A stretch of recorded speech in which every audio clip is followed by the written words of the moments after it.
ಅದೊಂದು ಸಾಮಾನ್ಯ ದಿನವಾಗಿತ್ತು. ಬಾಗಿಲನ್ನು ಯಾರೋ ತಟ್ಟಿದಂಗೆ ಆಯ್ತು. ತೆಗೆದು ನೋಡಿದರೆ ಒಂದು ದೊಡ್ಡ ಚೀಲ ಮನೆ ಮುಂದೆ ಇತ್ತು. ನೋಡಕ್ಕೆ ಬಹಳ ವಿಚಿತ್ರವಾಗಿತ್ತು ಮತ್ತೆ ಭಾರವಾಗಿತ್ತು. ಅದರ ಒಳಗೆ ಏನಿತ್ತು? ಖಜಾನೆನಾ ಇಲ್ಲ ನಮ್ಗೆ ಬೀಸಿದ ಬಲೇನಾ? ಇದ್ರ ಬಗ್ಗೆ ತಿಳ್ಕೊಬೇಕು ಅಂದ್ರೆ ಸುಧಾಮೂರ್ತಿ ಅವರು ಬರೆದಿರುವ how I thought my grand mother to read ಎಂಬ ಪುಸ್ತಕದಲ್ಲಿ ಬರೆದಿರುವ ದ ರೆಡ್ ರೈಸ್ ಗ್ರಾನರಿ ಎಂಬ ಕಥೆಯನ್ನು ನೋಡಬೇಕು.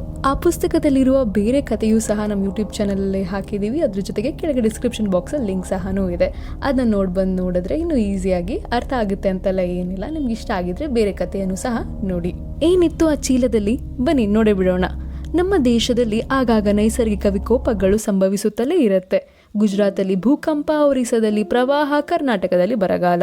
ಇಂತಹ ಸಮಯದಲ್ಲೇ ನಾವು ಹೆಚ್ಚಾಗಿ ದಾನ ಧರ್ಮದ ಕಡೆಗೆ ತಿರುಗುತ್ತೇವೆ. ಆದ್ರೆ ಯಾವಾಗ್ಲೂ ಹಾಗೇನಾ ಇರುತ್ತೆ? ಕೆಲವು ವರ್ಷಗಳ ಹಿಂದೆ ಬೆಂಗಳೂರಿನಲ್ಲಿ ಬಹಳ ಓದಿರುವ ವ್ಯಕ್ತಿಗಳು ಮತ್ತು ತುಂಬಾ ಜಾಗಕ್ಕೆ ಪ್ರಯಾಣಿಸಿದ ಜನರಿಗೆ ಭಾಷಣವನ್ನು ನೀಡಿದೆ. ಅದನ್ನು ಕೇಳಿದ ಅನೇಕರು ಸಹಾಯ ಮಾಡಬೇಕೆಂದು ಬಯಸುತ್ತಿದ್ದೇನೆ ಅಂತೆಲ್ಲ ಬಂದು ನನ್ನ ಹತ್ರ ಹೇಳಿದ್ರು.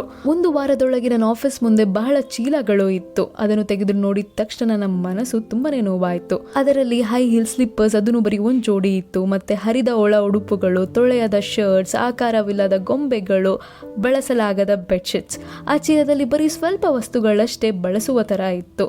ಅವರು ತಮ್ಮ ಕಸವನ್ನು ಚಾರಿಟಿಯ ಹೆಸರಿನಲ್ಲಿ ನನ್ನ ಆಫೀಸ್ಗೆ ವರ್ಗಾಯಿಸಿದ್ದಾರೆ ಅಂತೆಲ್ಲಾನು ಅನ್ನಿಸ್ತು ನನಗೆ. ಇದೆಲ್ಲ ನೋಡಿದಾಗ ನನ್ನ ಅಜ್ಜಿ ತಾತ ಹೇಳಿಕೊಟ್ಟಿದ್ದ ಪಾಠ ನೆನಪಾಯಿತು. ನಾನು ಕರ್ನಾಟಕದಲ್ಲಿ ಶಿಗ್ಗಾಂವ್ ಎಂಬ ಜಾಗದಲ್ಲಿ ಅಜ್ಜಾಜಿ ಜೊತೆ ವಾಸ ಮಾಡುತ್ತಿದ್ದೆ. ಅವರು ನನಗೆ ದಾನದ ನಿಜವಾದ ಸಾರವನ್ನು ಕಲಿಸಿದರು. ನಮ್ಮ ಮನೆಯಲ್ಲಿ 2 ಧಾನ್ಯದ ಕಣಜಗಳು ಇತ್ತು.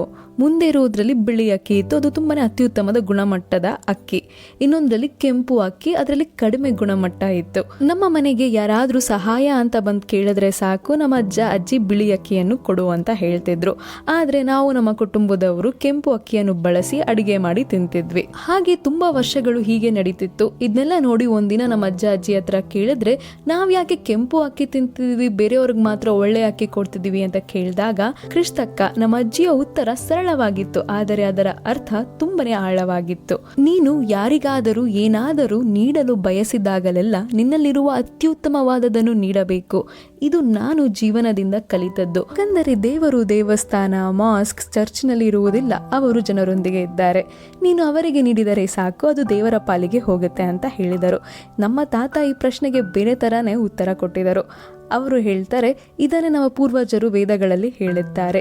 ಒಳ್ಳೆಯ ಮಾತುಗಳಿಂದ ದಾನ ಮಾಡಿ, ಸಂತೋಷದಿಂದ ದಾನ ಮಾಡಿ, ಪ್ರಾಮಾಣಿಕತೆಯಿಂದ ದಾನ ಮಾಡಿ, ಯಾವುದೇ ನಿರೀಕ್ಷೆ ಇಲ್ಲದೆ ದಾನ ಮಾಡಿ. ಯಾಕಂದರೆ ಅದು ಉಡುಗೊರೆ ಅಲ್ಲ, ಅದು ಕರ್ತವ್ಯ. ನಿಮ್ಮ ಪತ್ನಿಯ ಒಪ್ಪಿಗೆಯೊಂದಿಗೆ ದಾನ ಮಾಡಿ. ನಿಮ್ಮ ಅವಲಂಬಿತರನ್ನು ಅಸಹಾಯಕರನಾಗಿ ಮಾಡದೆ ಇತರರಿಗೆ ದಾನ ಮಾಡಿ. ಜಾತಿ ಧರ್ಮಗಳನ್ನು ಲೆಕ್ಕಿಸದೆ ದಾನ ಮಾಡಿ. ಸ್ವೀಕರಿಸುವವರು ಸಮೃದ್ಧರಾಗಲು ದಾನ ಮಾಡಿ. ಈ ಪಾಠವನ್ನು ಶಾಲೆ ಮತ್ತು ಕಾಲೇಜು ಕಲಿಸಲಿಲ್ಲ, ನನ್ನ ಅಜ್ಜ ಅಜ್ಜಿ ಕಲಿಸಿದರು. ಪ್ರತಿಯೊಂದು ಸಲ ನನ್ನ ಬಳಿ ಇರುವ ಅತ್ಯುತ್ತಮವಾದದನ್ನು ಮಾತ್ರ ನಾನು ದಾನ ಮಾಡುತ್ತೇನೆ. ಯಾಕೆಂದರೆ ನಿಜವಾದ ಕೊಡುವ ಮನಸ್ಸು ಎಂದರೆ ನಾವು ನೀಡುವ ಪ್ರಮಾಣದಲ್ಲ, ಬದಲಾಗಿ ನಮ್ಮ ಹೃದಯದ ಗುಣಮಟ್ಟವನ್ನು ಹೇಳುತ್ತದೆ. ಅದಕ್ಕೆ ನಿಮ್ಮಲ್ಲಿರುವ ಅತ್ಯುತ್ತಮವಾದದನ್ನು ಪ್ರಾಮಾಣಿಕತೆಯಿಂದ ಮತ್ತು ಯಾವುದೇ ನಿರೀಕ್ಷೆ ಇಲ್ಲದೆ ನೀಡಬೇಕು ಅಂತ ಹೇಳಿ ಕಥೆಯನ್ನು ಮುಗಿಸಿದರು. ಸೊ ಫೈನಲಿ ನಿಮ್ಮ ಹತ್ರ ಒಂದು ಕ್ವೆಶ್ಚನ್ ನ ಕೇಳ್ತೇನೆ. ಅದು ಮುಂದಿನ ಬಾರಿ ನೀವು ನೀಡುವಾಗ ನಿಮ್ಮನ್ನು ಕೇಳಿಕೊಳ್ಳಿ, ನೀವು ನಿಮ್ಮ ಅತ್ಯುತ್ತಮವಾದದನ್ನು ನೀಡುತ್ತಿದ್ದೀರಾ ಅಥವಾ ಅನುಕೂಲಕರವಾದದನ್ನು ನೀಡುತ್ತಿದ್ದೀರಾ ಅಂತ. ಅಂದ್ರೆ ನೀವು ದಾನ ಮಾಡಬೇಕಾದಾಗ ಮೊದಲು ನೋಡುವುದು ಯಾವುದು, ಪ್ರಮಾಣನ ಅಥವಾ ಗುಣಮಟ್ಟನ ಅನ್ನೋದನ್ನ ಕೆಳಗೆ ಕಮೆಂಟ್ ಮಾಡಿ. Thanks for watching. ಈ ವಿಡಿಯೋ ನಿಮ್ಗೆ ಇಷ್ಟ ಆಗಿದ್ರೆ like, share, comment, subscribe to our channel.